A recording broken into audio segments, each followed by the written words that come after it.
But this is when me and my pa lived down in Moonshine Holler. It was about a mile or a mile and a half or 2 miles. And one day I asked Pa to let's go there for a terrapin coon skin hunting if he cared.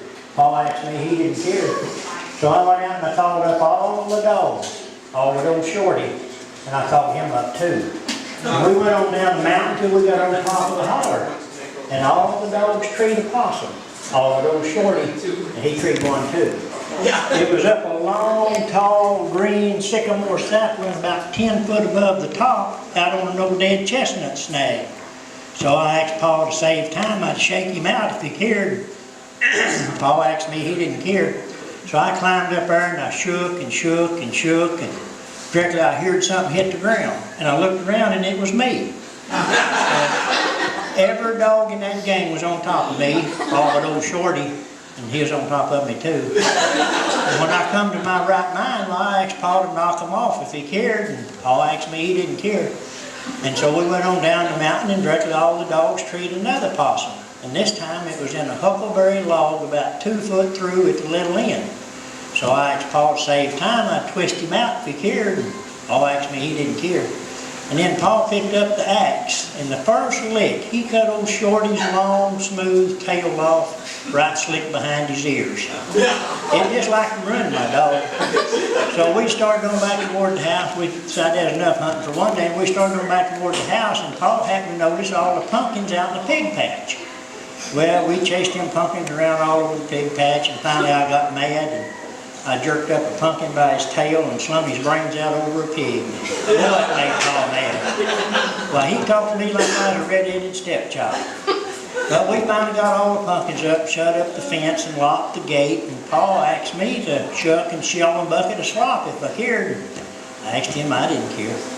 And then I take the notion to go down to Sal's house. And Sal, she lived down Moonshine Holler on Tough Street. The further down the street you get, the tougher they get. And Sal lived in the last house. It's a big white house painted green. It's got 2 front doors on the back side. So I asked Pa, being it was kind of Sunday, I'd ride over if he cared. And Pa asked me, he didn't care. So I went out to the lot and led the fence up beside the gate, and the horse got on, and we went on down the road kind of studying, and directly the stump over in the corner of the horse got scared at the fence, and the gate reared up and throwed me off. Face first in a gully about 10 foot deep in a briar patch, right in the middle of the road. Well, I just got up and appeared like it didn't hurt, and got back on and went leading him down the road.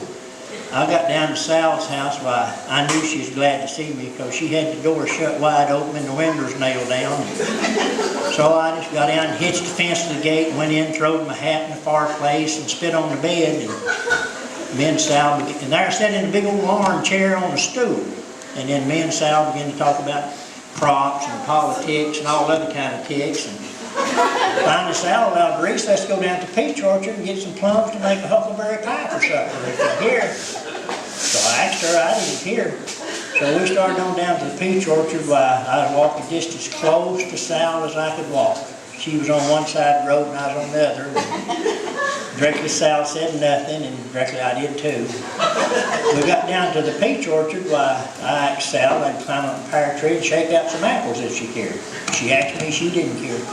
So I climbed up there and shook and shook and shook, and directly the limb that I was standing on broke, and I fell right down the straddle of a barbed wire fence with both legs on the same side.